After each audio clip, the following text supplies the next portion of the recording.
Hello everyone, my name is Ashley, and today we're going to be looking at early Southeast Asian Avalokiteshvaras.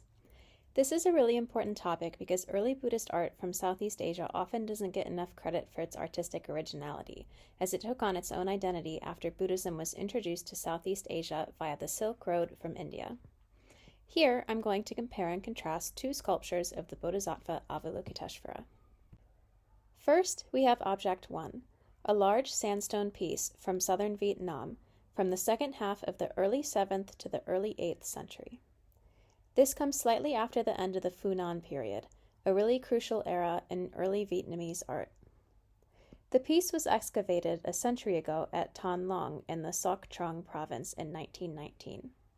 Now it belongs to the Musée Guimet in Paris, which is known for its collections of Southeast Asian sculpture.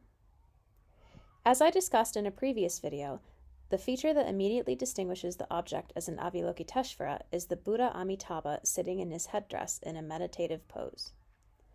Another indicator is his long, curly hair, which you can see peeking out of his headdress along his temples and behind his ears. Bodhisattvas are known for their long hair, as the Buddha later shaves his head when he renounces his royal status. This Bodhisattva, still a prince, wears intricately carved jewelry around his neck, in his headdress, and at the waist. Earrings also hang from his long earlobes, which he will remove once he becomes a Buddha. The texture of the carving is smooth, especially prominent in his face and on the torso. His eyes are cast downward, and he gently smiles in a serene expression. He has prominent eyebrows, commonly found in Mon and Khmer sculpture. While part of this sculpture is carved in the round, his head is attached to a nimbus, and his legs and feet are securely attached to the stone in order to prevent breakage. He stands on a lotus throne, which is common in Buddhist imagery, and is holding a lotus bud in his left hand and a water vessel in his right.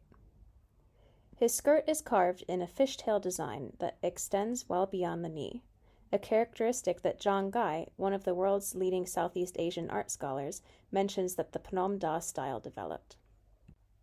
Now we'll take a look at the next object, which is on display at the V&A.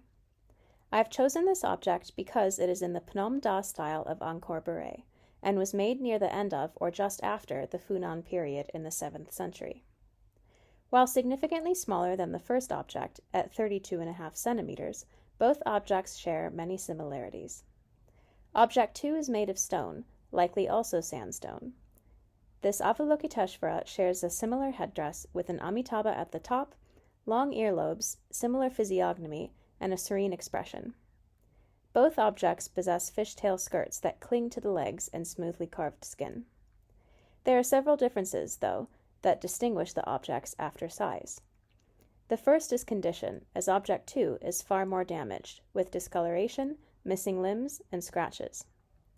This object is also intricately carved and appears to have been sculpted in the round, or at the very least, only surviving in the form of the round. Object 2 also features a robe that drapes over the figure's shoulder, whereas Object 1 only wears a skirt. Both devotional objects demonstrate the integration of Mahayana Buddhism into Funan and post-Funan culture. Thanks very much for listening, and if there are any topics you'd like me to present on, let me know in the comments.